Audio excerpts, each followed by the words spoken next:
ભવ દુઃખ ધણી કરે છે સત્તાન આત્મ રૂપ અનુપમ અદભુત ભવ સિંધુ તરો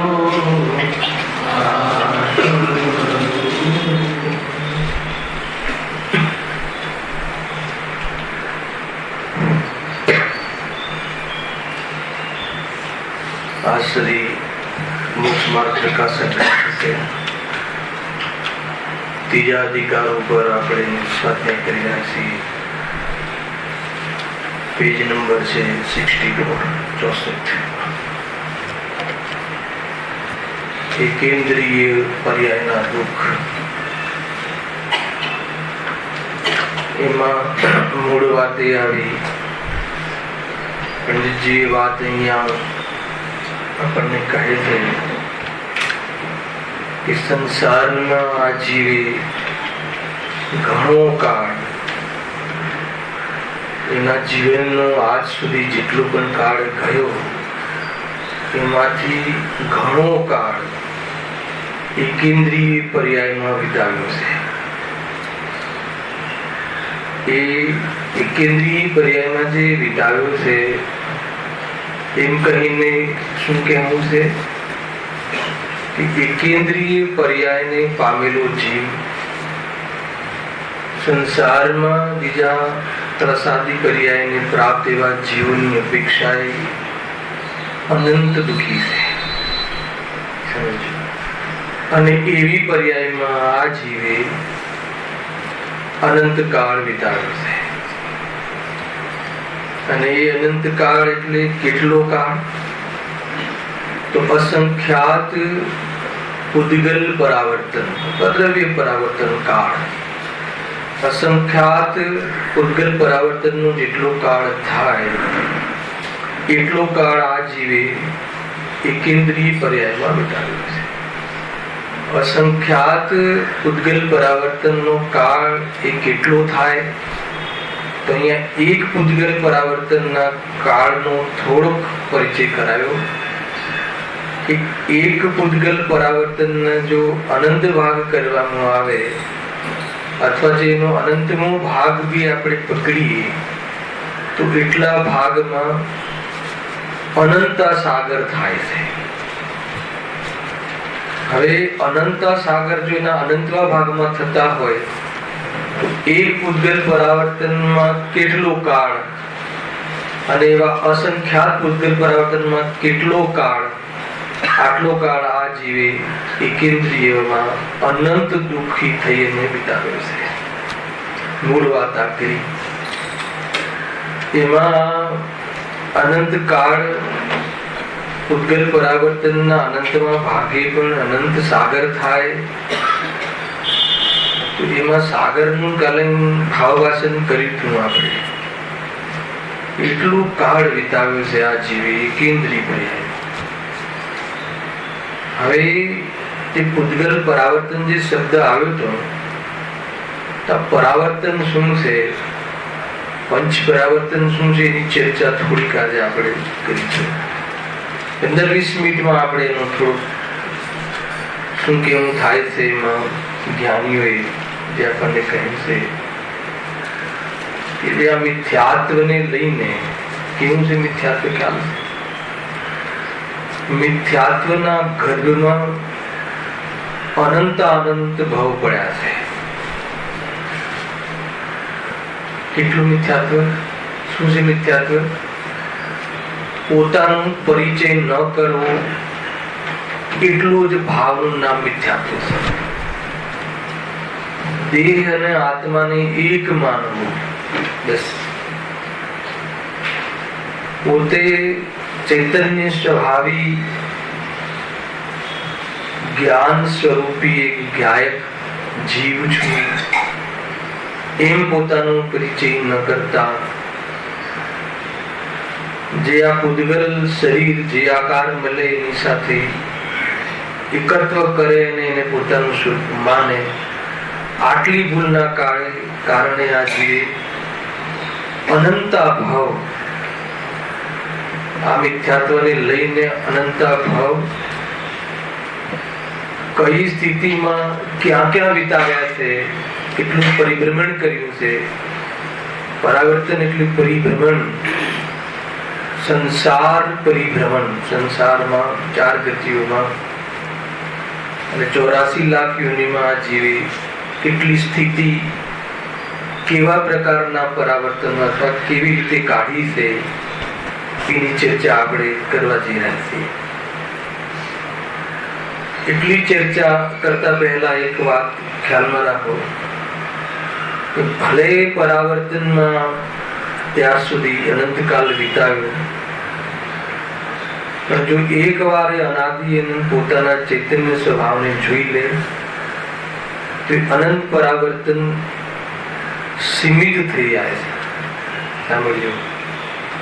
એનું પણ કેવી રીતે આમાં બલ છે એની ચર્ચા આપણે ભેગી કરીશું. તો જે 5 પરાવર્તન કહ્યા, પંચ પરાવર્તન, પરાવર્તન કહો કે પરિભ્રમણ કહો, દ્રવ્ય પરાવર્તન, ક્ષેત્ર પરાવર્તન, કાલ પરાવર્તન, ભાવ પરાવર્તન અને ભાવ પરાવર્તન, 5 પ્રકારના પરાવર્તન છે. તો જીવ મિથ્યાત્વને લઈને જે પરિભ્રમણ કરે છે, કેટલી સ્થિતિ કેવી રીતે આ સંસારમાં પૂરી કરે છે, અન્ય પદાર્થોની સાથે અન્ય પ્રકારની પર્યાયો કરીને, અને કેવો દુઃખી થાય છે એની ચર્ચા પરાવર્તનમાં છે. એમાં પેલું દ્રવ્ય પરાવર્તન કહો કે પૂતગલ પરાવર્તન, એની ચર્ચા થોડાક તમને એના સાર બતાવું છું.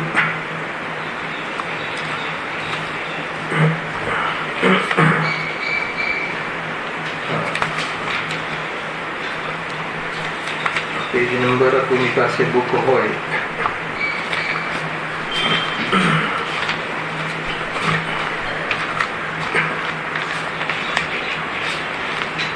દ્રવ્ય પરાવર્તન 63 પેજ ઉપર છે. तो लोकनी अंदर इस लोक में भरे हुई अनेक प्रकार के पुद्गल, आ लोक में पुद्गल जैसे ये ठसोठस भरेला है. पुद्गल परमाणु कहो, आखू लोक, प्रणलोक, पुद्गल, इना 2 प्रकार कया ज्ञानावरणादि कर्मरूप અને ઔદારિક શરીર આદि નો કર્મરૂપ. આટલો તો આપણને ખ્યાલ છે, આગળ ભણ્યા છે.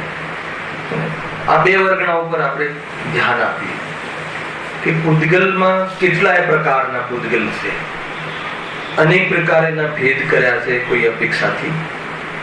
તો કર્મ પરમાણુ જે છે, એક તો કર્મ પરમાણુ કાર્બન વર્ગના અને એક નો કર્મ વર્ગના. અને આ કર્મ વર્ગના અને નો કર્મ વર્ગના આ જીવ પ્રતિ સમય ગ્રહણ કરે છે અને પ્રતિ સમય છોડે છે. તો એ કેવા પ્રકારે ગ્રહણ કરે છે, કેટલા ગ્રહણ કરે છે, કેટલો કાળ ગ્રહણ કરે છે મિથ્યાત્વને લઈને, ત્યારે એક પરાવર્તન પૂરું થયું કહેવાય, એ સમજવા જેવી વાત છે. એના પહેલા થોડી ચર્ચા એ કહું કે જે દ્રવ્ય પરાવર્તન જે છે, દ્રવ્ય, ક્ષેત્ર, કાલ, ભાવ અને ભાવ, તો ક્રમશઃ દરેક પરાવર્તન પૂર્વ પરાવર્તન થી અનંત ઘણો કાળ સ્પેન્ડ કરે છે. એટલું ધ્યાન રાખજો.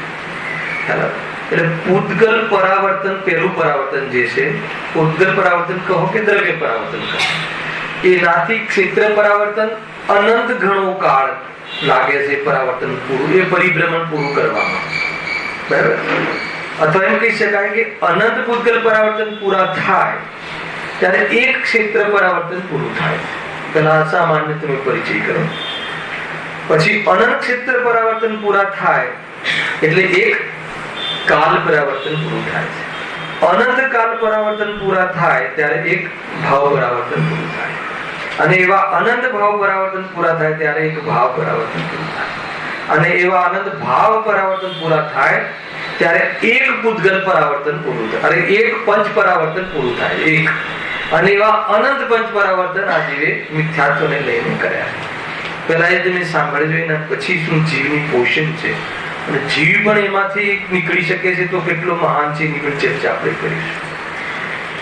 પરાવર્તન સમજો, પૂતગલ પરાવર્તન. તો જે કર્મ પરમાણુ અને ઔદારિક આદિ, ઔદારિક વૈક્રિય જે શરીર છે ને, કાર્બન તેજસ છોડીને આહારક આદિ 3 શરીર અને પર્યાપ્તિ છે, એના જે પરમાણુઓ આ જીવ પ્રતિ સમય કેટલા ગ્રહણ કરે છે? અનંત પરમાણુ, એક સમય પ્રબદ્ધ. બરાબર, એટલા અહીંયા કહ્યા છે. જો હું વાંચું છું, હા, પહેલામાં ખાલી એક નો દ્રવ્ય, નો કર્મ દ્રવ્ય પરાવર્તન થોડુંક સમજીશું, પછી એ જ રીતે કર્મ પરાવર્તન સમજી લેવું. એટલું સમજતા જ આપણને ઘણું બધું ભાવ વાસન થઈ જશે. નો કર્મ એટલે શું? શરીર. કયું શરીર છે? ઔદારિક. દેવોને કયું હોય છે? વૈક્રિય. કોઈ મુનિ રાજને આહારક શરીર પણ નીકળે છે. આજે શરીરની રચના જે છે, અને શરીર, આ શરીર તમે કોઈ પણ ભોજન કરો કે ના કરો, ધ્યાન રાખજો. તમે માવા મેવા ખાઓ કે ન ખાઓ, તમે ગમેલી ચરી પાડીને ખાલી પાણી પર ટકો, તો પણ આ શરીર હર સમયે કેટલા પરમાણુ ગ્રહણ કરે છે? એક સમય પ્રવત. એક સમય પ્રવત એટલે હર સમય, એક સમયમાં અનંત પરમાણુ ગ્રહણ કરે છે ને બીજા સમયે અનંત પરમાણુ છોડે. ખ્યાલ આવે છે કે નહીં? તો પછી જેમ જીવ કે મોટો ને એ બધું થતું નથી, તો એનું જે પરિણમન છે, સૂક્ષ્મ સ્થૂળ પરિણમન, એ અલગ વાત. હાલ આપણે એ દિશામાં નથી. ત્યારે પૂતગલનો જ વિષય લઈશું, ખાલી પૂતગલ સમજીશું, ત્યારે એ બધી ચર્ચા કરીશું. ખાલી પૂતગલ દ્રવ્ય, અજીવ દ્રવ્યમાં 6 દ્રવ્યની ચર્ચા કરીશું. ખાલી જીવ દ્રવ્યની ચર્ચા કરીશું તો આપણું જીવન પૂરું થઈ જશે. પૂતગલ દ્રવ્યની ચર્ચા તો પછીની વાત. એટલી જીવ દ્રવ્યની ચર્ચા છે. જીવ સમાજ કહી હતું ને પેલા 2-3 શનિવાર પહેલા કે કેટલી જીવની સ્વરૂપ, જીવના ભેદ કેટલા પ્રકારે કહ્યા છે, અને ખરેખર જીવ તો એક જ છે. અને એ એક જીવની પણ શુદ્ધાત્માની બી ચર્ચા સર્વસિદ્ધિના દેવો 30 સાગર કરે છે સળંગ. અને એમને કોઈ ખાવાનું પીવાનું કે વેપાર આદિ હોતું નથી, એકમાત્ર ચર્ચા. તો પણ એકવાર બી રિપીટ ના થાય એ આત્માની બારામાં વિશેષણ બાબતમાં, તો પણ ચર્ચા પૂરી થતી નથી. એટલી ચર્ચાઓ છે. અને આવા આત્માનો અનુભવ અંતર્મુહૂર્તમાં થઈ શકે છે. ચર્ચા તો બહુ મોટી છે, પણ અનુભવમાં આટલો સમય નથી લાગતો. ખેર, અહીંયા વાત છે આપણે દ્રવ્ય પૂતગલ પરાવર્તન. તો એમાં નો કર્મ પરાવર્તનમાં જે પ્રતિ સમય જીવ ગ્રહણ કરે છે, તો એક નો કર્મ પરાવર્તન પૂરું થયું ક્યારે કહેવાય, એની ચર્ચા આપણે પ્રારંભ કરીશું. औदारिक वैक्रियक અને આહારક 3 शरीर संबंधी तथा 6 पर्याप्ति होने के योग्य उद्गल वर्गणाओं को नो कर्म वर्गना कहते हैं. એના યોગ્ય જે વર્ગણાઓ ગ્રહણ કરે, કર્મ વર્ગ અને નો કર્મ વર્ગના ઉદ્ગલ પરમાણુ, એને નો કર્મ વર્ગના કહે. હવે આ જે નો કર્મ વર્ગણાઓ છે ને, એ 3 પ્રકારની પાછી. કઈ? એક તો અગ્રહિત પૂતગલ વર્ગણા, એક મિશ્ર પૂતગલ વર્ગણા અને ગ્રહિત પૂતગલ વર્ગણા.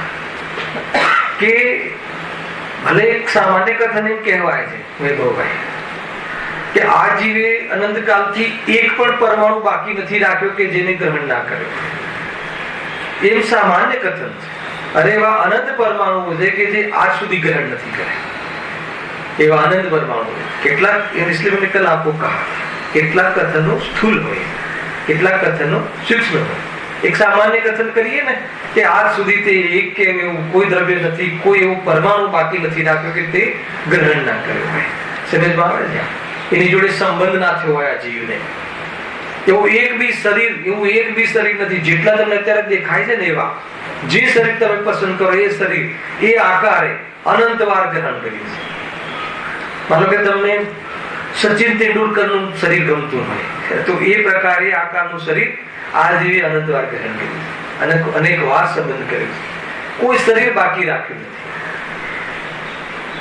કોઈ જીવ સાથે મિથ્યાત્વને લઈને જે પ્રાપ્ત કરી શકાય એ બધું જ આ જીવે પ્રાપ્ત કરી લીધું. કેમ કે હમણાં તમે નો કર્મ પૂતગલ વર્ગણાનું જે સ્વરૂપ સમજશો ને પરાવર્તનનું, તો તમને વિશ્વાસ આવી જશે કે નહીં, કોઈ ચીજ બાકી નથી રાખી. એક વાર નહીં, 2 વાર નહીં, અનંત. જબરજસ્ત વૈરાગ્યની વાત છે ભાઈ. સર્વ જીવો સાથે અનંતવાર સંબંધ કર્યો છે, પરંતુ દરેક વખતે સંબંધ નષ્ટ થઈ ગયો છે. તો પણ આ જીવ અને આ મારો દીકરો, આ મારી દીકરી, આ મારો પિતા, મારી પત્ની, એ સંબંધો એને વ્યર્થ નથી લાગતા. એટલા મહત્વના લાગે છે કે જાણે આ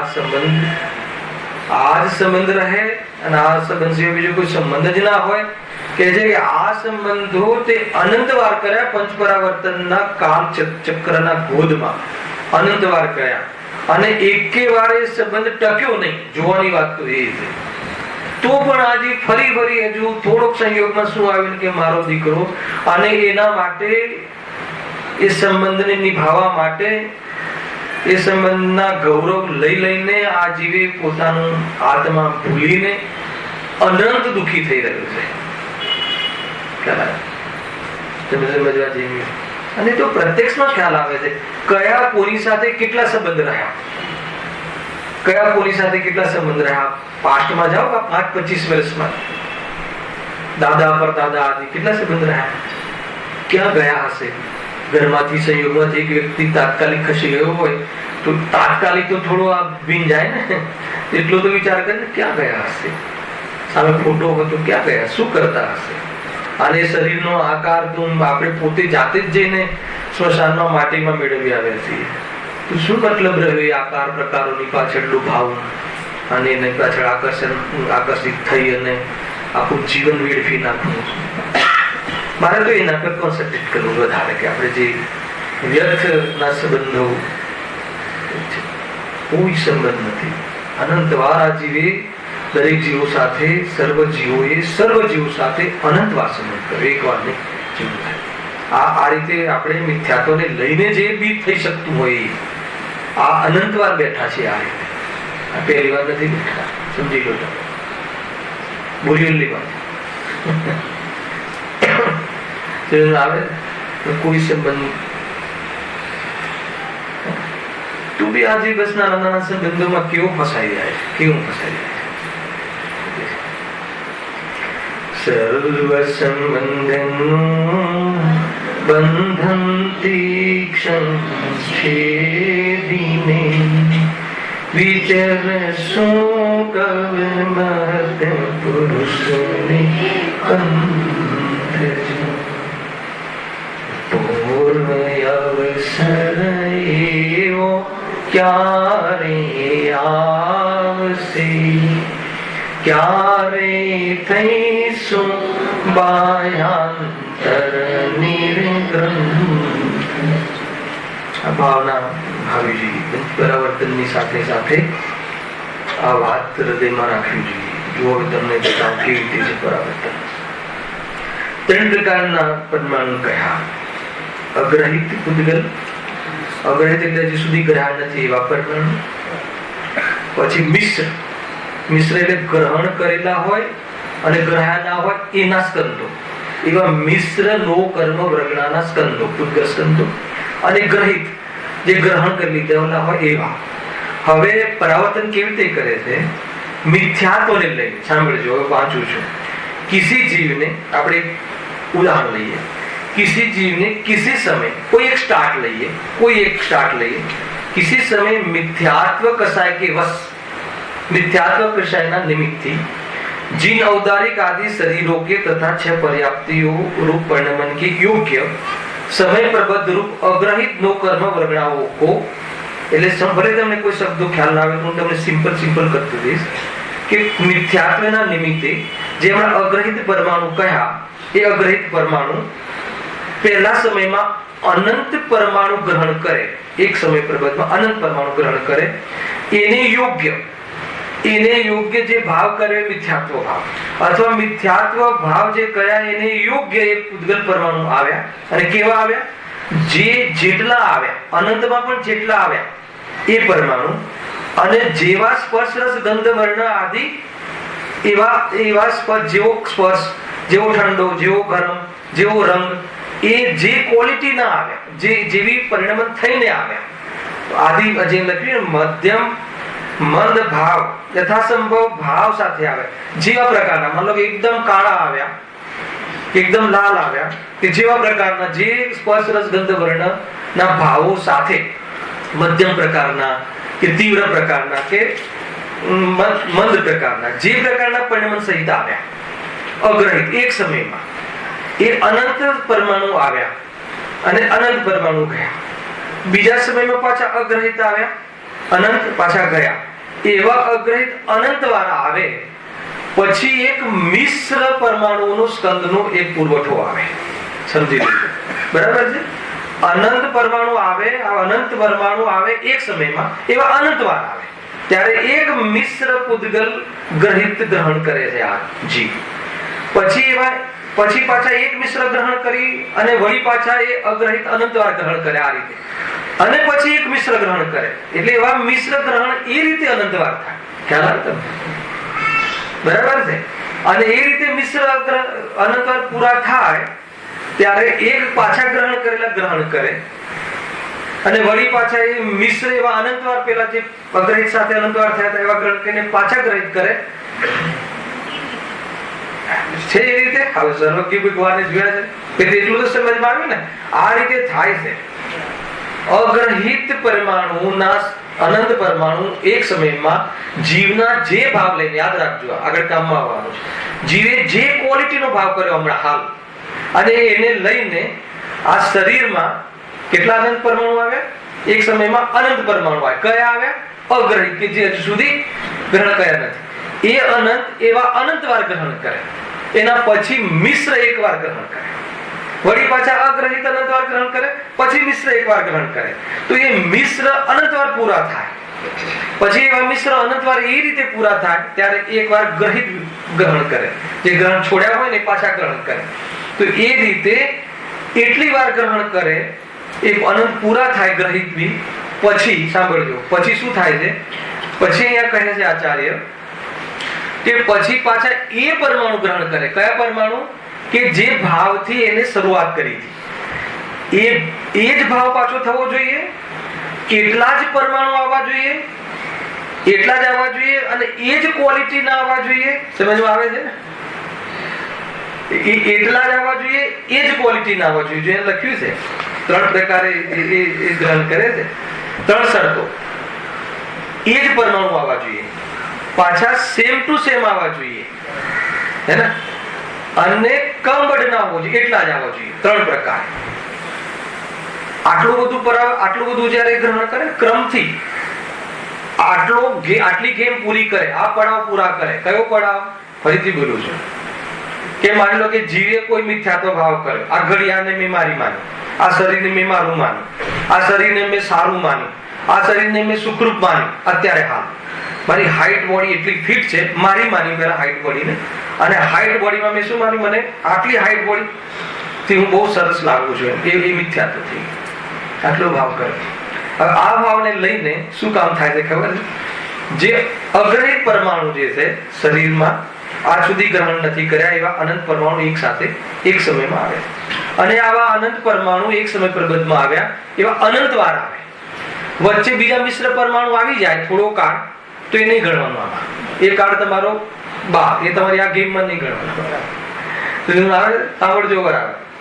પણ એ અગ્રહિત અનંત વાર પૂરા થઈ જાય, માનો કે 100 વાર અનંત 100 વાર પૂરા થયા, અને વચ્ચે તમે બીજા પરમાણુ ગ્રહણ કરી લીધા, અને એ પરમાણુ ગ્રહણ કરવામાં તમારો માનો કે 50 વર્ષ ગયા, તો એ 50 વર્ષ બહાર કાઢી નાખવાના, એ નહીં ગણવાના આ પરાવર્તનમાં.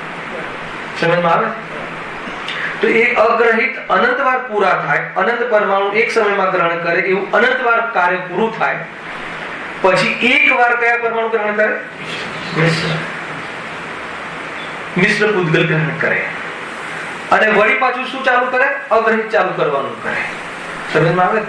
એ અનંત વાર પૂરા થાય પછી એક પાછું મિશ્ર કરે. તો આ રીતે મિશ્ર અનંત વાર થાય, પછી પેલા ગ્રહિત ચાલુ કરે, અને એ રીતે ગ્રહિત નું પણ તમે અનંત વાર ગ્રહણ કરે. એટલાથી પૂર્ણ થતું. શાંતિ રાખજો જરા.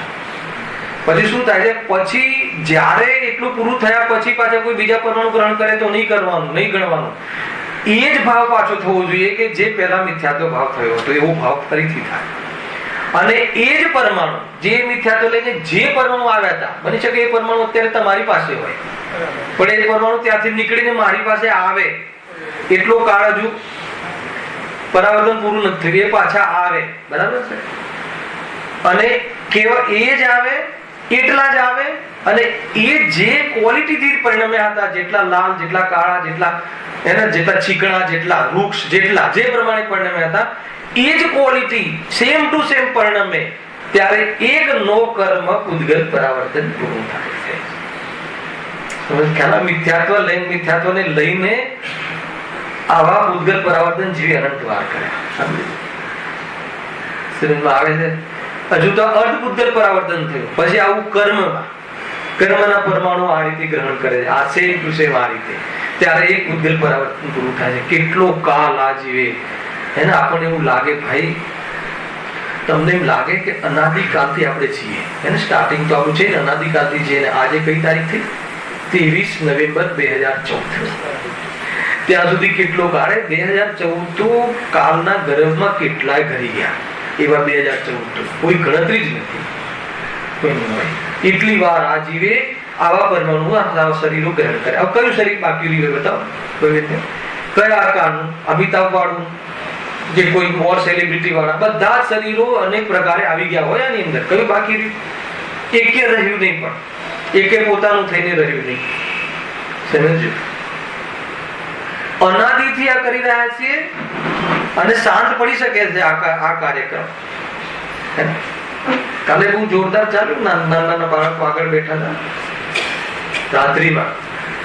ભાઈ ઋષભ ખાડો પડ્યો, ભાઈ ખાડો પડ્યો. કાલે બહુ સારી ચર્ચા થઈ ગઈ. અનાદિનું તું કહ્યું ને, થોડો ધ્રુવ ને બધા બાળકો આગળ બેઠા હતા. પૂછ્યું કે બતાવ તો અનાદિનંદ કોને કહેવાય, સાદી શાંત કોને કહેવાય, અનાદિ શાંત કોને કહેવાય? તમે હતા ચિન્મય? સાદી શાંત કોને કહેવાય? તો એટલી સ્પષ્ટતા કરી કે જ્યાં શરીર તો નવું મળ્યું ને, એટલે એનું સ્ટાર્ટિંગ થયું, એટલે સાદી. સાંભળજો એને શું કહ્યું, એટલે સ્ટાર્ટિંગ એટલે સાદી, પછી એનો તો એન્ડ આવી જાય છે ને, એટલે શાંત. એટલે આ શરીર તો સાદી શાંત છે એટલું ના કહ્યું. ગુરુદેવના શિષ્ય છે ને બધા, આ શરીર તો સાદી શાંત છે, પણ હું જે છું ને એ અનાદિનંદ. વાત પૂરી થઈ ગઈ. સાંભળ્યું? હું અનાદિનંદ એનો અર્થ શું ખબર? એનો અર્થ શું થાય? આત્મા તો અનાદિનંદ, હું તો અનાદિનંદ છું. એનો અર્થ એ થઈ ગયો કે ભલે પર્યાય જે સાદી શાંત આવા શરીરો આટલા પૂતગલ પરાવર્તનમાં કેટલા પણ મટી ગયા, આટલા જે કહ્યા ને ગ્રહિત, આટલા ને આટલા ને આટલા ને આટલા, એ બધા અનંતવાર જતા રહ્યા, પણ હું તો અનાદિ અનંત છું, ચૈતન્ય સ્વરૂપે છું. બસ એનો પરિચય કરી લે, એનો પરિચય કરી લે. સાંભળજો, થોડીક આધ્યાત્મિક વાત આવી જોઈએ, રસાવો જોઈએ. પરિચય તો બહુ દૂરની વાત છે. ખાલી નિર્ણય કરી લે તત્વનો, આ જીવ તત્વનો, આત્મ તત્વનો નિર્ણય કરી લે પ્રાયોગિક લબ્ધિમાં. ખ્યાલ આવ્યો? આ દેહ આદિ જે આટલા વાર અનંત પરમાણુ એક સમયમાં આવે ને આટલી વાર ગ્રહણ કર્યા, ખ્યાલ ત્યારે એક પરાવર્તન થાય પૂરું, અને એવા પાછા અનંત વાર કર્યા. સાંભળજો, અને આટલું બધું રખડ્યો, એ રખડવાનું આટલી સ્થિતિ મારી બની આત્માની, એ સ્થિતિ ખાલી તત્વનો નિર્ણય કરે તો એ જે ઉત્કૃષ્ટ સ્થિતિ જે છે ને આની કોની મિથ્યાત્વની 17 કોડાકોડી, એની પણ અંત કોડાકોડી થઈ જાય છે. મિથ્યાત્વ અંતકોડાકોડી એટલે એક કોડાકોડીની અંદર જતી રહે. એક કોડાકોડીની અંદર ગમે એટલી હોઈ શકે, બહુ અલ્પ થઈ જાય, ઓછી થઈ જાય, અંતકોડાકોડી થઈ જાય. શાનાથી? ખાલી તત્વનો નિર્ણય કર્યો હોય. શું નિર્ણય કર્યો હોય?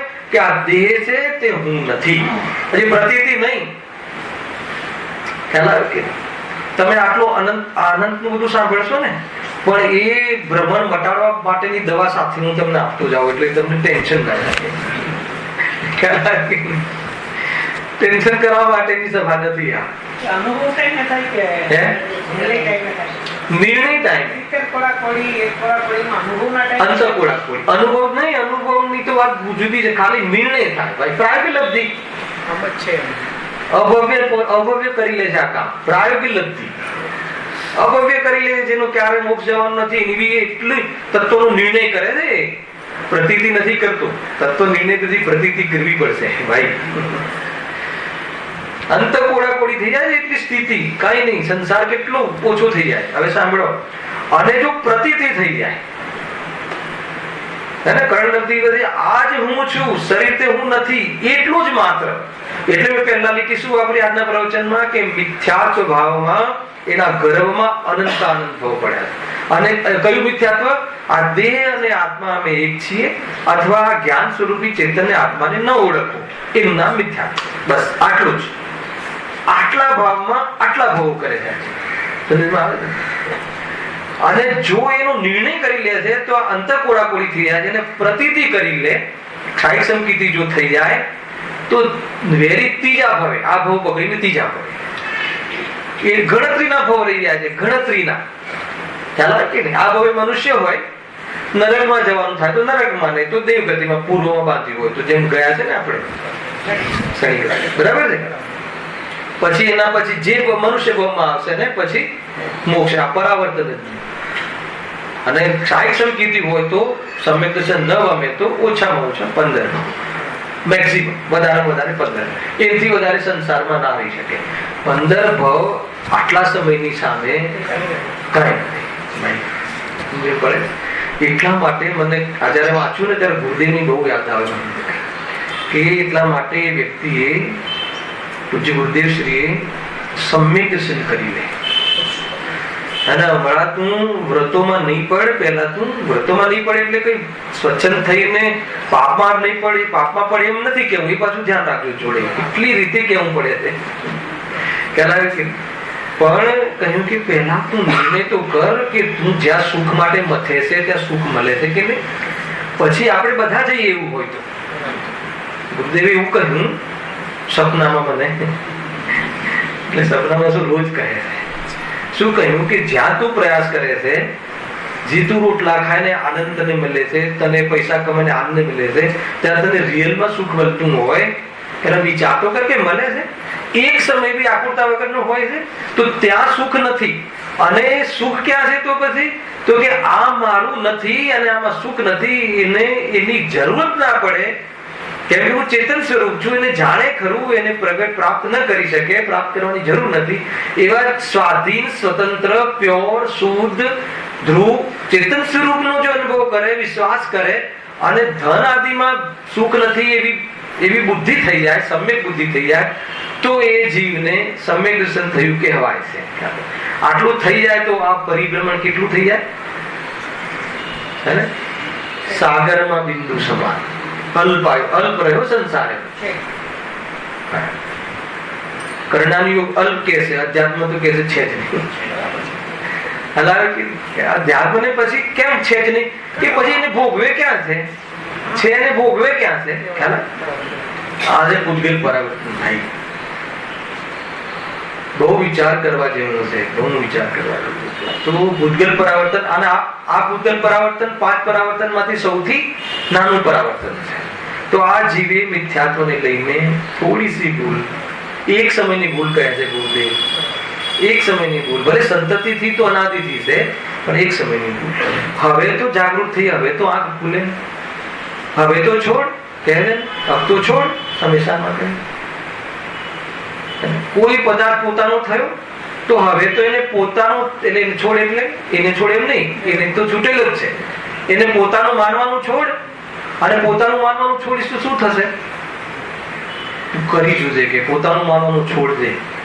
જે ચીજ પોતાની નથી ત્યાં કોઈ પણ પ્રકારનો વિકલ્પ કે ભાર નથી લાગતો, ભલે એની જોડે કઈ પણ થાય. સીધો ન્યાય છે.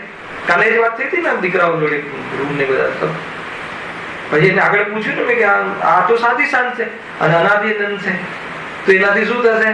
તો કે હવે જ્યારે હું નષ્ટ નથી થતો તો ભલે ને આ જેટલી વાર આવવું હોય ને આવીને જાય તો મને શાની ચિંતા? અને આવી ચિંતા ન થાય અને આવું સ્થિર રહે, એને આ શરીર આવવા જવાનું કેટલો કાળ રહે? એટલી બધી વાત થઈ. તમને એમ લાગે રાજભાઈ, પણ આ નાની વાતો નથી. અને આ સમ્યક દર્શન રૂપી આ સોચમાં એને અવ્યાબાદ સુખનો બીજ પડી છે. આવ્યા બાદ સુખનું બીજ પડ્યું છે. એટલી તાકાત છે ચેતનમાં.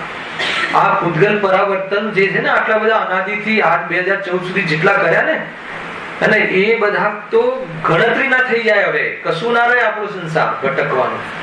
એ થયું આ પૂતગલ પરાવર્તન. આટલું બસ છે. હવે હું તમને આગળ એક લઈ જાઉં.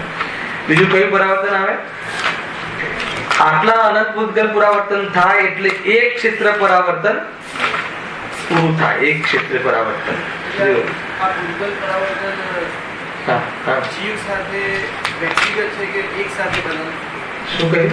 જે 9 કર્મ પરાવર્તન કીધું, દરેક જીવનું વ્યક્તિગત છે, અલગ અલગ હોય, એક સાથે સમસ્ત?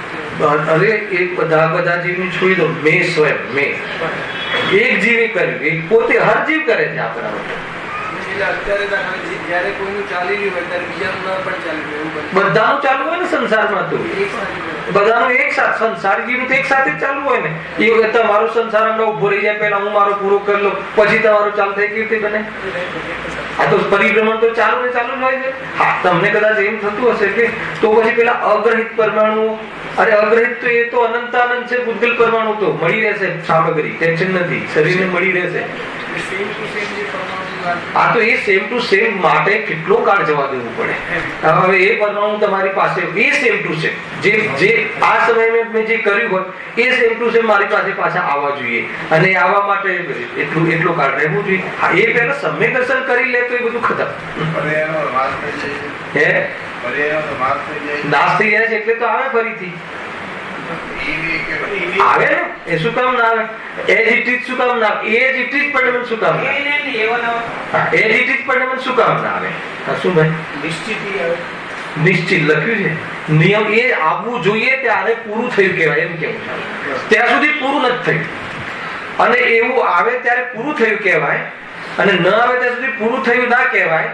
પણ આવ્યું પણ છે અને પૂરું પણ થયું છે, અને આવું અનંતવાર થયું છે. એટલે સમજી લો કે એવું કેટલો કાળા જીવી કાઢ્યો છે. મારે તો એ બતાવવું છે.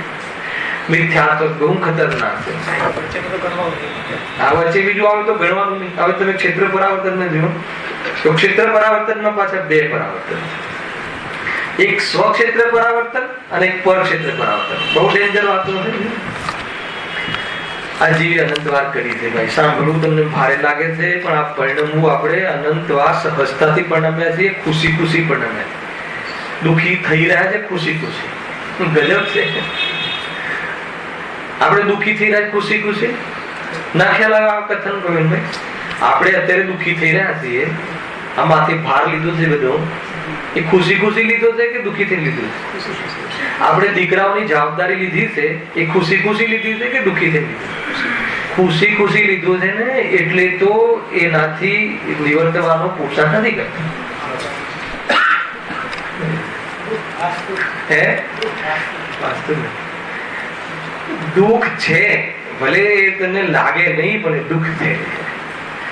આકુરતા તો કરે છે. એટલે મોક્ષમાં પ્રકાશ આપણો આગળ ચાલશે ને. 9મો અધિકાર લક્ષણ બાદ દીધું. તને જ્યાં આકુરતા લાગે એ પ્રસંગ દુઃખનો લક્ષણ બાદ, કે આકુરતા લાગે એ દુઃખનો પ્રસંગ. હવે આકુરતા લાગે હવે સ્વાદ ભલી ગયો ને, આ દુઃખનો પ્રસંગ. હવે એવો કયો પ્રસંગ શોધો કે જે આકુરતા ના હોય? તો એ 5 પરમિષ્ટિની અવસ્થાઓ શોધી પડશે.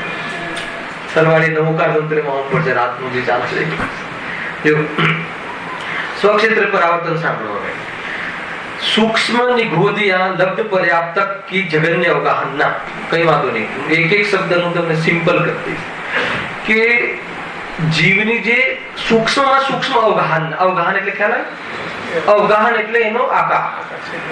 જે અવગાહન એટલે આપણે એક ક્ષેત્ર સ્પેન્ડ કરે, ઓછામાં ઓછા ક્ષેત્રમાં રહે.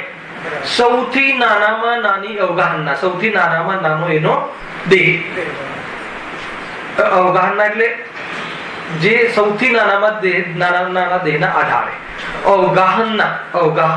અવગાહન કરે ને, એટલે ઓછામાં ઓછી જગ્યા રોકે જીવ જે દેહમાં, એટલે નાનામાં નાનો દેહ.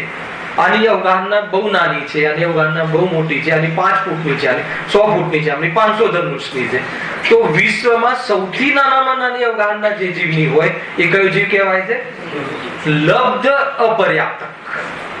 સૂક્ષ્મ જીવ ની ગોદ તો લીધો હતો ને, એક શ્વાસના 18 વાર જન્મે મરે, જેની પર્યાપ્તિ પૂરી ન થાય એની સૌથી નાનામાં નાની અવગાહના, સૌથી નાનો જીવ, બરાબર છે, અવગાહના એની સૌથી નાનામાં નાની અવગાહના હોય એવો જીવ.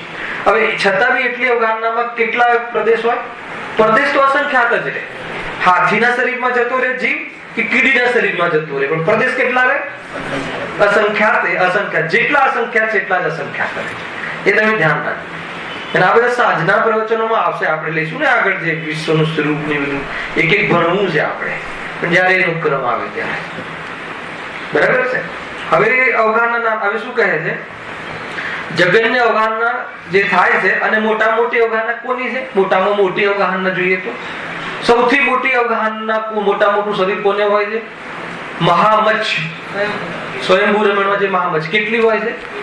1000 યોજન લાંબી, 1000 યોજન હાઈટ, આપણી ભાષામાં જ બોલીએ. એની હાઈટ કેટલી હોય છે? 1000 યોજન. ફૂટ નહીં, આપણે તો 5 ફૂટ ને 5 ઇંચ 6 ફૂટ થાય તો રાજી રાજી થઈ જઈએ. તો એ મહામગર જે છે, મહામચ્છ છે, એની હાઈટ કેટલી? 1000 યોજન. એક યોજનમાં કેટલા કોષ? 4 કોષ. એટલે 1000 યોજનમાં 4000 કોષની હાઈટ. પહોળાઈ કેટલી? 500 યોજન. ચોડાઈ કેટલી? 250 યોજન.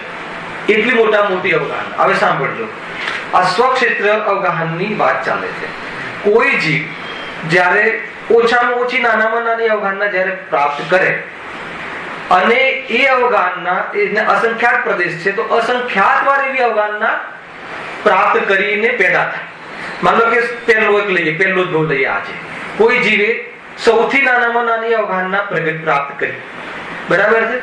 પછી એનું જેટલું જેટલું આયુષ્ય હોય એ પૂરું કરીને પાછી બીજે ફરી આવીને પાછો એ અવગાહના પ્રાપ્ત કરી, પણ એના બદલે થોડોક મોટો જીવ થયો તો એ નહીં ગણવાનો. એટલી જ અવગાહના થવી જોઈએ. કેટલી વાર? અસંખ્યાત વાર. એના પછી એ પૂરું થાય, એની એ ગેમ એ પણ તમે લોકો ગેમ રમો છો કોમ્પ્યુટરમાં, એ જ છે કોમ્પ્યુટરની જ ગેમ. ત્યાં પછી એ જયારે પૂરું થાય એટલું પડાવ, પછી એક પ્રદેશ મોટો થવો જોઈએ. કેટલો? એક પ્રદેશ. એ અસંખ્યાત વાર જગન્ય અવગાહના, જે મિનિમમ અવગાહના છે, અસંખ્યાત વાર પૂરી કરે, એના પછી એક પ્રદેશ મોટો થવો જોઈએ. ખ્યાલ? એના બદલે જો એ 2 પ્રદેશ મોટો થઈને જન્મે તો નહીં ગણવાનો. ખ્યાલ? પછી પાછો એ જન્મે અને પાછો ક્યાંક જન્મ મરણ કરી આવે ને પછી પાછો 2 પ્રદેશ મોટો થાય, પછી પાછો 3 પ્રદેશ મોટો થવો જોઈએ. એના બદલે થોડો 1 ફૂટનો થઈ જાય છે તો કે નહીં ચાલે. તો એ અવગાહના કેટલી પૂરી કરે? જેમ ઉત્કૃષ્ટ અવગાહના છે મગરમચ્છની 1000 યોજન, એટલી પ્રદેશ કરીને ક્રમભંગ ના થવો જોઈએ. એક પ્રદેશ કરીને માન લો કે રાજેશભાઈ એની અવગાહના 5 ફૂટની થઈ, 5 ફૂટ પછી સીધો 5.5 ફૂટની અવગાહના આવી તો નહીં ગણવાની, એ કાળ ગયો મફતમાં. તો એ રીતે એ સ્વક્ષેત્રના સ્વક્ષેત્ર પરાવર્તન પૂરું કરે છે. ખ્યાલ આવે છે કે? હવે પરક્ષેત્ર પરાવર્તન આ થોડુંક કહું છું, આમાં તો બહુ ડિટેલિંગ છે, પણ આજે આપણે હવે જે 15-20 મિનિટમાં આ પૂરું કરવું છે. પહેલા 15-20 મિનિટ લેવાની ગણતરી હતી, પણ એમ થયું કે નહીં ચાલે. અરે આ પરાવર્તન પૂરા કરવામાં કેટલો કાળ. મને તો એમ લાગે મહેન્દ્રભાઈ કે આટલા પરાવર્તન સાંભળજો. તમને એક બીજી વાત હું સાથે રસવાળી વાત, આટલા પરાવર્તન પૂરા કરે એ ગૌતમ ગણધર દેવના જ્ઞાનમાં, અનુમાન જ્ઞાનમાં ઝલકે છે. એ તો અનુમાન જ્ઞાનમાં, છદ્મસ્તના શુદ્ધ જ્ઞાનમાં, પણ કેવલી ભગવાનના જ્ઞાનમાં તો એક સમયની પર્યાયમાં એ મહત્વ આવ્યું તમને ચેતન. આ કોણે કીધું? આ બધું શરીરને તો ખબર નથી પડતી. કેવલ જ્ઞાનની એક સમયની પર્યાયમાં અનંત જીવોના આવા અનંત પૂતગલ પરાવર્તન, અનાદિથી અનંત કેટલા થવાના છે એ, અને કોના નથી થવાના એ, એટલું જ નહીં, એ સિવાય બીજા પદાર્થોની પણ હિસ્ટ્રી, એક સમયની પર્યાયનું વૈભવ, એક સમયની જ્ઞાનની પર્યાયનું વૈભવ. આટલા કેવો ઝલકે, એટલો વૈભવ નહીં, એ વૈભવ નહીં, ઝલકવા છતાં હે ને સકલ કી ગાયક તદભી નિજાનંદ સ્લીન, અને મજામાં રહે છે. કેમ મજામાં રહે છે? શું કારણ મજામાં રહે છે? આટલું બધું જાણે, બીજાના ભવ જાણે, એટલે મજામાં રહે છે કે આ બધા ભવો તો પરની અપેક્ષા એ છે જીવ તો ભવથી રહિત છે, ત્યાં બી એનો જ આનંદ, ત્યાં બી ગાયકનો જ આનંદ છે. ભવથી રહિત છે, દરેક જીવ ભવથી રહિત છે. અને સાંભળજો, અને જો જાગી જાય છે જીવ, અને જો જાગી જાય, જોતોની વાત નથી, આ જીવ આ સમયે જાગી જશે અને એ પૂરો ગાયકને પ્રાપ્ત કરી લેશે. હર જીવમાં આ તાકાત છે. એ રીતે જેની દ્રષ્ટિ બની ગઈ હોય અને શરીર રહિત પોતાને અનુભવ કર્યા હોય, અને દરેક જીવને શરીર રહિત જે જીવ જોતા હોય એને આટલા ભાવ દેખાય તો પણ શું કામ દુઃખી થાય? ન થાય. વાત શું ચેતનનું સામર્થ્ય, શું ચેતનનું સ્વરૂપ છે. હવે પર ક્ષેત્ર પર આવતા વચ્ચે વચ્ચે બ્રેક લઈને થોડીક આપણી મહિમા આવવી જોઈએ, નહીં તો જીવ દબી જાય. મરી ગયા, મરી ગયા, મરી ગયા, કઈ મરી નથી ગયો. અને આટલું થાય તો પણ ચાન્સ છે ને, એટલા માટે કહીએ છીએ કે તું ચાન્સ નહીં ખો. એક તો એટલા માટે કહીએ છીએ, ચાન્સ ખોવા જેવો છે ચીનુભાઈ. આ જ સમય અનુભવ કરી લે. ઘેર જઈને નહીં થાય, ઘેર જઈને બીજે લાગી જઈશ બધી. આ જ સમય ઉપયોગના ક્યાં થઈ ગયા, પાછું તો ક્યાંય રમી જાય છે ફટાક. જ્યાં થોડોક પલળે ને ત્યાં કામ કરી લે. આપણે એ તો આપણને આવડે છે. લોખંડ ગરમ હોય ત્યારે થોડો બે ક્યાં. જો આગળ પરક્ષેત્ર પરાવર્તન સાંભળો. હવે બહુ ખતરનાક છે. જીવે કેટલા પરાવર્તન અને આવા અનંતવાર કરે. આપણે તો એક પરાવર્તનની ચર્ચા કરીએ છીએ જીતુભાઈ, કે લોકની મધ્યમાં કયો પર્વત છે? મેરુ પર્વત, હે ને, સેન્ટર. એની નીચે જે આકાશના 8 પ્રદેશો લઈ લો, મધ્યના એ 8 પ્રદેશો ઉપર બરાબર જીવ પોતાના 8 પ્રદેશો એકબીજાની સાથે મળે આમ એ રીતે પેદા થાય. બરાબર છે? પહેલી વાર માનો આપણે સમજીએ ત્યાં પેદા થાય. હવે એ જીવ, એને જે અસંખ્યાત પ્રદેશો છે જીવના, એ દરેક જીવના અસંખ્યાત પ્રદેશો છે. અસંખ્યાત વાર તે એ જ 8 પ્રદેશોના સ્થાન પર પેદા થાય. એ ક્ષેત્રમાં કોઈ ક્ષેત્ર બાકી નથી રાખ્યું. કાશ્મીર સારું કે સ્વિટરલેન્ડ સારું, એ આવશે વાત. બરાબર? એના ઉપર જન્મ્યો અને અસંખ્યાત વાર પેલા જન્મી લે. માનો કે એક વાર જન્મ્યો અને પછી બીજી વાર બીજી જગ્યાએ જન્મી આવ્યો તો એ જન્મ નહીં ગણવાનો. સમજમાં આવે? ત્યાં ને ત્યાં અસંખ્યાત વાર જન્મ લે અને પછી એક ક્ષેત્રથી એક પ્રદેશ મોટો લેવાનો, એક પ્રદેશ પ્લસ કરવાનો. એટલી અવગાહના લઈને જન્મ થાય. અને એના વચ્ચે જો બીજું કોઈ હાથી બનીને આવે અને જન્મ કરી આવે તો નહીં ગણવાનો. તો એ રીતે એક એક પ્રદેશ કરીને જે લોકના બધા પ્રદેશો છે, બધા પ્રદેશમાં એટલી અવગાહનાથી, અર્થાત અવગાહના નહીં એટલા પ્રદેશમાં જન્મ કરી લે તો અવગાહના થઈ જ ને ઓટોમેટિક. એટલા પ્રદેશો સ્પેન્ડ કર્યા ત્યારે એનું પરક્ષેત્ર એક પરાવર્તન પૂરું થાય. હવે બતાવો કે આ જીવે કયું ક્ષેત્ર બાકી રાખ્યું, તો કયું ક્ષેત્ર એનું થયું? અરે આ જીવ 500 ફૂટ, 200 ફૂટ, 1000 ફૂટ, 2000 ફૂટ જેવી ક્ષેત્રના ફ્લેટોમાં એના હેમમાં મરી જાય છે કે અનંતવાર તે આ પ્રાપ્ત કર્યા છે. અનંતવાર પ્રાપ્ત કર્યા છે તે આ ક્ષેત્રો. કઈ જગ્યાએ કોઈ દમ નથી. આ થયું પરક્ષેત્ર પરાવર્તન. તો ક્ષેત્ર પરાવર્તન બી બહુ મોટી ચર્ચા છે એમાં. હવે કયું પરાવર્તન આવ્યું? ક્ષેત્ર કાળ પરાવર્તન સાંભળો. કાલ પરાવર્તન. કાલ પરાવર્તન કોને કહે છે? તો આ જીવને એક તો પેલા કાલની ખબર છે, એક કલ્પકાલ. તમારે નોટમાં લખેલું છે, એક કલ્પકાલ. કલ્પકાલ કોને કહેવાય? પહેલો કાળ, બીજો કાળ, ત્રીજો કાળ. આ કયો કાળ ચાલે છે? ચોથો કાળ ને પંચમ કાળ. પંચમ કાળ. આના પછી કયો કાળ આવશે? છઠ્ઠો કાળ. પછી પાછો કયો કાળ આવશે? છઠ્ઠો, પાંચમો, ચોથો, પાંચમો, ત્રીજો, ચોથો, ત્રીજો, બીજો, જે પહેલો, એ રીતે ક્રમથી બધા પાછા દિવસ થશે. તો આ આખો જે કલ્પકાળ કહેવાય છે. ઉત્સવ સર્પિણીને અવસર કહેવાય. 6 કાળ આમ ને 6 કાળ આમ ઉતરવાના, 6 કાળ. એ કાળનો કાળ કેટલો છે? કાળ કોઈને ખ્યાલ છે કેટલો કાળ છે? 20 કોડા કોડી સાગર. કોડા સાગરનું હવે તમને ભાવાસન છે ને. અને પાછું કેટલું? 20 કોડા કોડી. 20 કોડા કોડી એટલે કેટલું? 20 કરોડ ગુણ્યા 1 કરોડ. 20 કરોડ 1 કરોડ વખતે પ્લસ કરતા જાઓ અને જે સમય થાય એટલો સમય એટલે 10 કોડા કોડી ઉતરવાનો, 10 કોડા કોડી આવવા જોઈએ. એમાં પહેલો જે કાળ હતો, પ્રથમ કાળ જે ગયો અહીંયા, એ કેટલા કોડા કોળી સાગર? 4 કોડા કોળી. બીજો 3 કોડા કોળી. ત્રીજો 2 કોડા કોળી. અને ચોથો 42,000 વર્ષ કમ 1 કોડા કોળી. કેમ એમ? કેમ કે પાંચમો કાળ કેટલા વર્ષનો છે? 21,000 વર્ષ. એમાંથી કેટલા ગયા? 2600 કે 2500 જે કેટલા ગયા ને વર્ષ? 21,000 વર્ષ આ કાળ રહેશે. પછી પાંચમો કાળ પાછો 21,000 વર્ષ. એટલે ચોથો કાળ કેટલો કહેવાય?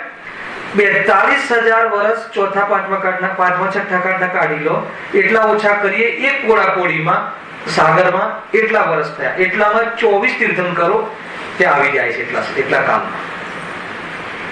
ખ્યાલ આવે કે નહીં? 42,000 વર્ષ 1 કોડા કોળી સાગરમાં ઓછા કરો. તમે ગણો, તમે આદિનાથ ભગવાનનું કેટલું આવ્યું હતું? 42,000 પૂર્વ, 84,000 પૂર્વ. એના પછી અજીતા, દરેકનું આમાં લખ્યું છે. તમારે જૂન હોય તો એ પણ લખ્યું છે આમાં. થોડીક ચર્ચા બતાવું તમને, એમાં થોડીક સમજણ પડેલી છે. મળી જાય તો બતાવો. તમારી પાસે ચોપડી હોય ને સામે તો ઓર મજા આવે. 38 પેજ પર છે.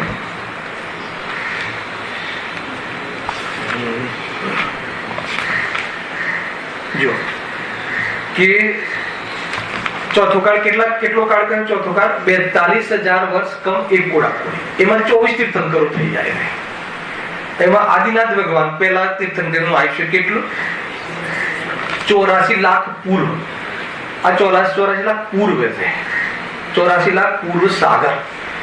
પેલું 1 કોડા કોળી સાગરમાં 42,000 વર્ષ ઓછા. એમાંથી 84 લાખ પૂર્વ તો કોણ લઈ લેશે? આદિનાથ ભગવાન એટલો સમય તો લઈ લેશે. અને પછી અજીનાથ ભગવાનનું આયુષ્ય કેટલું? 72 લાખ પૂર્વ. સંભવનાથનું 60 લાખ પૂર્વ. પછી અભિનંદન ભગવાનનું 50 લાખ પૂર્વ. સુમતીનાથજીનું 40 લાખ પૂર્વ. એમ કરતા ઓછું થતું ગયું. શીતલનાથ ભગવાનનું 1 લાખ પૂર્વ. શ્રીનાથનાથ ભગવાનનું 84 લાખ વર્ષ. હવે લાખમાં પૂર્વ જતું રહ્યું, વર્ષોમાં આવી ગયા. પછી વાસુ પૂજ્યનું 72 લાખ વર્ષ. વિમલનાથજીનું 60 લાખ વર્ષ. અનંતનાથજીનું 30 લાખ વર્ષ. ધર્મનાથજીનું 10 લાખ વર્ષ. એમ કરતા તમે સીધા આવી જાઓ મલ્લીનાથ ભગવાનનું હજારોમાં 55,000 વર્ષ. મુનિશ્રોતનું 30,000 વર્ષ. પછી ક્યાં આવી જઈએ? સીધા 100 માં આવી જઈએ. પાર્શનાથ ભગવાનનું 100 વર્ષ. મહાવીર ભગવાનનું. અને આ બધા એ ચોથા કાળમાં આ રીતે આટલા આયુષ્ય લઈને આવે છે. ગમે એટલું આયુષ્ય લઈને આવ્યા, પણ એ અંતિમ આયુષ્ય રહ્યું. ખ્યાલ આવે? અને આપણે કેટલું? પણ અંતિમ છે. એમને 72 વર્ષ હતું, પણ અંતિમ. એમને 84 લાખ પૂર્વ હતું, પણ અંતિમ. એના પછી પરાવર્તન નતું એમને. આપણે એમની સમજવાનું કે આ ઘણા લોકો કરે છે ને, શું કહેવાય, સુસાઇડ કરે છે. એમને લાગે કે પૂરું થઈ ગયું. પૂરું નથી થઈ ગયું. આ બધા ભાવ પછી ચાલુ થાય. પરાવર્તન એમ કોઈ મરી જવાથી કોઈ કાંઈ પરાવર્તન કે દુઃખનો અંત નથી આવતું. આત્મા અજર અમર છે, મરતું નથી. એના આશ્રય આ જન્મ ન થાય ને પછી મરણ ના આવે. એના આશ્રય કાર્ય થાય. ખ્યાલ આવે? તો આ પરક્ષેત્ર પરાવર્તન. હવે થોડું ભાવ પરાવર્તન જોઈ લઈએ. કાળ પરાવર્તન ચાલે? કાળ પરાવર્તન ચાલે જ છે. ઘડિયાળ જોઈને એમ લાગે કે પૂરું કરી નાખે. ખ્યાલ ના? કાલ બરાબર ઘડિયાળ જોઈને એમ થાય, એટલે આ પરાવર્તન જોઈને એમ ના થાય કે આ બધું ખતમ કરી નાખીએ.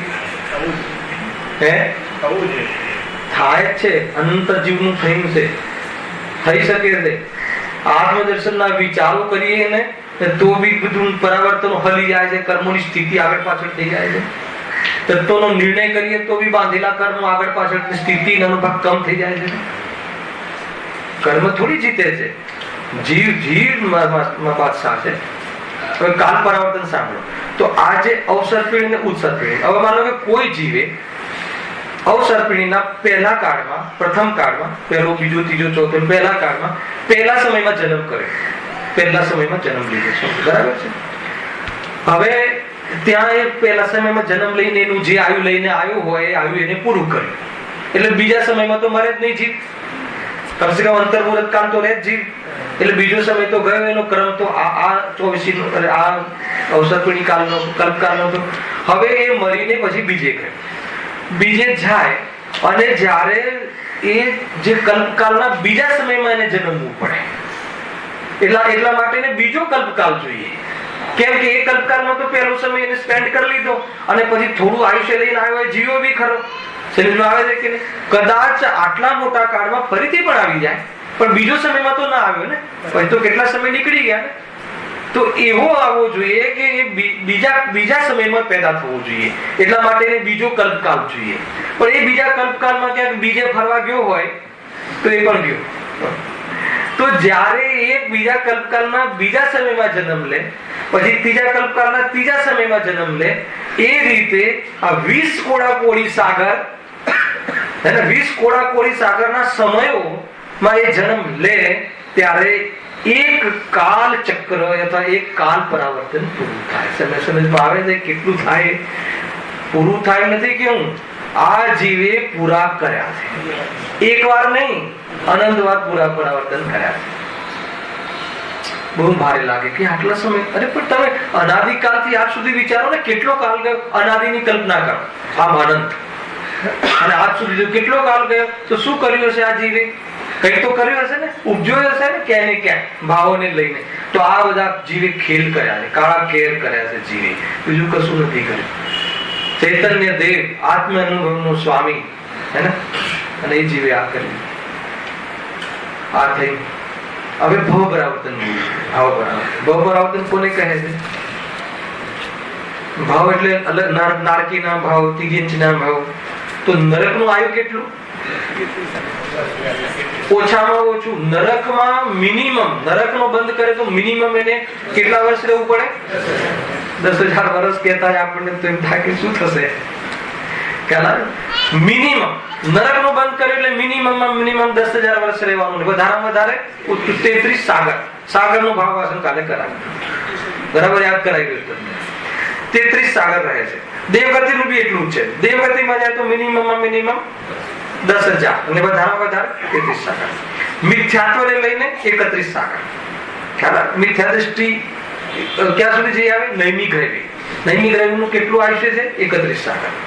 મિથ્યા દ્રષ્ટિ ક્યારે? સમ્યક દ્રષ્ટિ જીવ સર્વસિદ્ધિમાં જે સમ્યક દ્રષ્ટિ જાય અને એના પરાવર્તન હોતા નથી. નીચે બી જે સમ્યક દ્રષ્ટિ થઈ જાય એના પરાવર્તન હોતા નથી, બરાબર. પણ મિથ્યાત્વને લઈને જીવ ફરે, મિથ્યાત્વને લઈને દ્રવ્યલિંગી મુનિ તો 31 સાગર ઉત્કૃષ્ટ આયુ ભોગવી શકે છે. કયું? નૈમિક રવિ. હવે તમે સમજો કેવી રીતે આ પરાવર્તન પૂરું કરે. ખાલી ભાવ પરાવર્તન સમજી લો કે કોઈ જીવ 10,000 વર્ષનું મિનિમમ આયુ લઈને નરકમાં જન્મે. પહેલી વાર આજે લઈએ, માનો પહેલી વાર 10,000 વર્ષ લઈને જન્મે, મિનિમમ આયુ લઈને. તો એ 10,000 વર્ષ મિનિમમ આયુ સાથે 10,000 વર્ષના જેટલા સમય થાય એટલી વાર પહેલા એને નરકમાં જન્મવું પડે. 10,000 વર્ષ, 10,000 વર્ષના સેકન્ડ નહીં, મિનિટ નહીં, કલાક નહીં, સમય. 10,000 ના સમય કેટલા થાય? અસંખ્યાત, અનગિનત થઈ જાય. એટલી વાર એટલું જ આયુષ્ય લઈને નરકમાં એને જન્મે. માનો કે 10,000 જગ્યાએ 20,000 વર્ષ લઈને જન્મ્યો તો આમાં નહીં ગણવાનું. તો 10,000 વર્ષ, 10,000 ના જેટલા સમય થાય એટલું મિનિમમ આયુ લઈને જન્મે છે પહેલા. પછી શું કરે છે? એક સમય લેલો, એક સમય વધો, 10,000 વર્ષ ને એક સમય, એટલું આયુષ્ય લઈને જન્મે. એના વચ્ચે થોડું વધારે લઈને જન્મે તો નહીં ગણવાનું. સમજમાં આવે છે કે 2 સમય લઈને જન્મે તો કેટલું પૂરું કરવાનું એને? 33 સાગર. એ પૂરું કરે ત્યારે એનો એક ગેમ પૂરી થઈ. આવી ગેમ કેટલી વાર રમે છે? સાને લઈને રમે છે. તો એમાં શું ફાયદો કર્યો એને? એટલી વાર દુઃખી થયો છે, લેજો જોડે. એને હવે દુઃખી ના થવું તો શું કરવાનું? આ બધા ભાવો કેવી રીતે મટે છે? આ તો નરક નું થયું ભાઈ. અને દેવમાં પણ આ રીતે પૂરું કરે છે 31 સાગર સુધી. પછી તિર્યંચ નું કેટલું કાલે કહ્યું હતું ને, તિર્યંચ મનુષ્યનું મિનિમમ આયુ અંતર્મૂલક અને જગન અને ઉત્કૃષ્ટ આયુ કેટલું? 3 પલ્ય. અને પલ્યનો અર્થ કાલે પલ્યનો વિસ્તાર તમને બતાવ્યો. એ પણ અંતર્મૂલક વારે જન્મે એટલા સમય વાર જન્મે અને પછી એક સમય કરીને ભોગ ભૂમિનું 3 પલ્ય ઉત્કૃષ્ટ આયુષ્ય પૂરું કરે. એક સમયને વચ્ચે ક્યાંય ફરી આવે તો એનું નહીં ગણવાનું. બીજે 100 વર્ષ 500 વર્ષ 1000 વર્ષ રહી આવે તો નહીં ગણવાનું, અરે એ જ ભાવમાં 100 વર્ષ લઈને આવે તો નહીં ગણવાનું. એના પછી એક અંતર્મુહૂર્ત ને એક સમય લઈને આવવો જોઈએ, અંતર્મુહૂર્ત ને 2 સમય લઈને આવવો જોઈએ, તો એનું એ પરાવર્તનમાં ગણાશે, નહીં તો નહીં ગણાય. તો આ રીતે પરાવર્તન આ જીવે અનંતવાર પૂરા કર્યા. અને ભાવ પરાવર્તનનું તો કથન કરવું જ મુશ્કેલ છે, એટલી મોટી વાત છે. અસંખ્યાત લોક પ્રમાણ ભાવ થાય છે. જેમ કે જ્ઞાનાવર્ણીય કર્મની જગન્ય સ્થિતિ કેટલી છે? અંતઃકોળા કોળી, એટલે ઉત્કૃષ્ટ સ્થિતિ 20 કોળા કોળી. તો એ ભાવ જે બંધાય, જે ભાવે બંધાય, જગન્ય સ્થિતિ જેટલા ભાવથી બંધાય, કેટલા ભાવથી બંધાય? અસંખ્યાત લોક પ્રમાણ કસાય થાય છે ને, એ કસાય સ્થાન, અનુભાગ સ્થાન, સ્થિતિ સ્થાન, એ એકલી સ્થિતિના સ્થાન, એ બધા જગન્ય સ્થાન અનંતવાર પૂરા કરે. લોક પ્રમાણ અસંખ્યાત એટલે અનંતવાર પૂરા કરે અને ફરીથી પાછો એ ભાવ કરે ત્યારે એક ભાવ પરાવર્તન પૂરું થાય છે. એટલે આપણને તો એમ લાગે કે એન્ડલેસ છે. અહીંયા કહે છે કે નહીં, આના એન્ડ અનંતવાર આવ્યા છે, તો પણ આ જીવેની આંખ ખુલી નથી. એટલા માટે આ પંચ પરાવર્તનની ચર્ચા જે કરી ડિટેલમાં આમાં છે. આપણે ડિટેલમાં જવું નથી, આપણે તો ખાલી એટલી વાત કરવી હતી કે આવા પંચ પરાવર્તન આ જીવે અનંતવાર કર્યા છે. અને એમાં પણ સૌથી વધારે ક્યાં રહી આવ્યો છે? એ કેન્દ્રીયમાં જીવ અનંતવાર રહી આવ્યો છે. તો હવે કેન્દ્રીયમાં ન જવું હોય, શું કામ નથી જવું? કેમ કે એમાં અનંત દુઃખ છે. એટલે હવે જે ચેપ્ટર ચાલુ થાય છે એમાં અનંત દુઃખની સિદ્ધિ કરશે. એ કેન્દ્રીય પર્યાયમાં અનંત દુઃખ છે અને આ જીવે આવું અનંત દુઃખ વાળી એ કેન્દ્રની પર્યાય સૌથી વધારે વાર પ્રાપ્ત કરી છે અને મિથ્યાત્વને લઈને પ્રાપ્ત કરી છે. શરીરને પોતાનું માન્યું છે, જ્ઞાન સ્વભાવની દરકાર નથી કરી, પોતાને ચેતન નથી માન્યો, ચેતન હોવા છતાં ચેતન નથી માન્યો, અનુભૂતિ સ્વરૂપ ભગવાન આત્મા અનુભવમાં આવવા છતાં એને જે જ્ઞાનમાં ઝલક્યું એને મારું એમ કરીને જીવન વિતાવ્યું છે. એટલે હવે એનું જ્ઞાન એટલું અલ્પ થઈ જાય છે, કેન્દ્રીયમાં એટલી અલ્પ શક્તિ ઉગડે છે, એની જ્ઞાન શક્તિ એટલી હીન થઈ જાય છે અને સાથે કસાય શક્તિ એટલી વધી જાય છે. તમે વિચાર કરો કે જેની જ્ઞાન શક્તિ એટલી હીન હોય, સેન્સ એટલી હીન હોય કે એને ઉપાય કરવાની પણ બુદ્ધિ ના હોય અને કસાયો ઘણી આવે અને કસાયને પૂર્તિ કરીને પણ ઉપાય કરવાની બુદ્ધિ ના હોય અને કસાય અનંત ગણી હોય અને શક્તિ અલ્પ હોય, તો એવા જીવની દશા કેવી થાય એની કલ્પના કરવા જેવી છે. તો આ રીતે એકેન્દ્રિય જીવમાં જીવ અનંતવાર ઘાડ્યો છે અને એમાં મૂળાત કહેવા પાછળનો ઉદ્દેશ એ છે કે આ જીવે અનંત પૂતગલ પરાવર્તન કર્યા છે અને હવે મારે આ પરાવર્તન કરવા નથી. કયા આધારે કહો છો? કેમ કે આ પરાવર્તનનો અભાવ, આત્મા અનાદિ અનંત, હું અનાદિ અનંત જ્ઞાત પ્રભુ છું, એનો અનુભવ કરવાથી આ પરાવર્તનો થંભી જાય છે, સમય રોકાઈ જાય છે. કયો સમય રોકાઈ જાય છે? સંસાર રોકાઈ જાય છે, સંસાર ખત્મ થઈ જાય છે, સંસાર રહેતો જ નથી અને સાદી અનંતકાલ આ જીવ સુખી થઈ જાય છે. આ કાર્યક્રમ કરવો હોય તો શું કરવું જોઈએ? છેલ્લી વાત 2 મિનિટ લઉં છું. છેલ્લી શું કરવું જોઈએ? તત્વ નિર્ણય. સમ્યક દર્શન માટે તત્વ નિર્ણય. તત્વ નિર્ણય માટે શું કરવું જોઈએ? બધા યુવાઓ બોલે એક સાથે. શું કરવું જોઈએ? તત્વ અભ્યાસ. તત્વ અભ્યાસ કરવા માટે શું કરવું જોઈએ? સ્વાધ્યાયમાં આવવું જોઈએ. કુલ મળીને શું કહ્યું? સ્વાધ્યાયમાં આવવું જોઈએ. ભાઈ આ શિથિલતા નહીં કરો. બહારમાં કોઈ બી પ્રોગ્રામ ક્લાસોના સમયમાં નહીં બનાવો.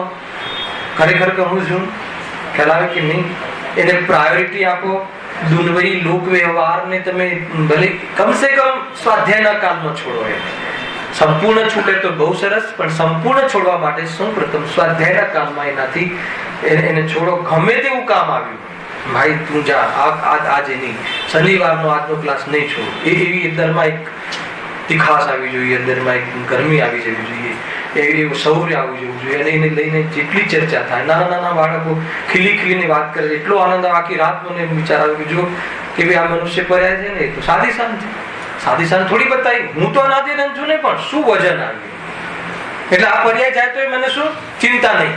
અત્યારે વચનમાં આવ્યું છે, શ્રદ્ધામાં આવતા વાર નહીં લાગે. પણ જેને વચન અને જ્ઞાનની ધારણામાં જ નથી આવ્યું અને રૂચ્યું જ નથી, એ જીવને તો નિરંતર શરીર જવાનો ભય અને મરણનો ભય રહ્યા કરે છે. આવા ભય ટાળવા હોય તો આત્મજ્ઞાન કરી લેવું જોઈએ. એની પ્રેરણા આપણને અહીંયાથી મળી રહી. સહેજાનંદી